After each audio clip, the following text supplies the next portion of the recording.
Fibrosi kistikoak organo printzipalak, birikiak, pankreasak, gibela, giltzurrunak daude inguratuta mukulodi batez. Oztopatzen du bere funtzioa egitea mukulodi horrek. Eta orduan bakterioak joaten dira bertan akumulatzen eta infekzioak asko ukitzen dituzte eta denborakin funtzioa makaltzen juten da. Hauek behar dute arnaz fisioterapia egunero bi alditan derrigorrez. Goizeko 6etan esnatzen naiz eta nebulizadoreak egin behar izaten ditut eta nebulizadoren tartean fisio. Eta egiten ditudanean gero hainbat pastilla hartu behar izaten ditut gibelerako, pankreaserantzako eta beste hainbatentzako. Gure helburua hori da, arnaz fisioterapia libre bat, publiko bat eukitzea, ze ez dugu lortzen. Guk fisioterapeuta batzuk ditugu, ze ez daukagu dirurik, egunero haur guztiei bizaio emateko beste.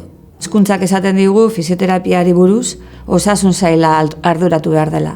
Eta osasun sailak esaten du hori hezkuntzarena ere badala. Orduan batak bestea tapatzen dute eta hori oztopa handia daukagu. Hilero joan berri izaten naiz gurutzetara eta rebizio batzuk egitera eta baita ere ospitalean egon naiz. Orduan ikastola asko galtzen nuen eta erritmoa beti aldatu. Orduan hori da euki ditudan oztopo handienak. Unitate bat nahi dugu lortu ere, ospitaletan, ze hauek infekzioak oso arin harrapatzen dituzte. Horren atzetik ere bagabiltza, ez? Orain dela urte batzuk arte, jendeak ezekien zer zen ere. Eta orain ere niri gertatzen zait, jende batek ez daki zer den. Jendea sensibilizatzeko eta kontzientziatzeko zer dagoen atzean, informazio egitzea beharrezkoa da.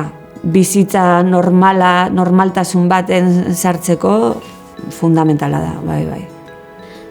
Gurutzetan esan ziguten arnaza elkartearen berri eta hor zagutu nuen jendearekin, azkenean hainbat ekintza elkarteko lagunekin egite askoz indartsuago da eta askoz posago sentitzen zara. Eta baita konturatzen azena izela bakarra ni gaixotasun honekin eta pozik.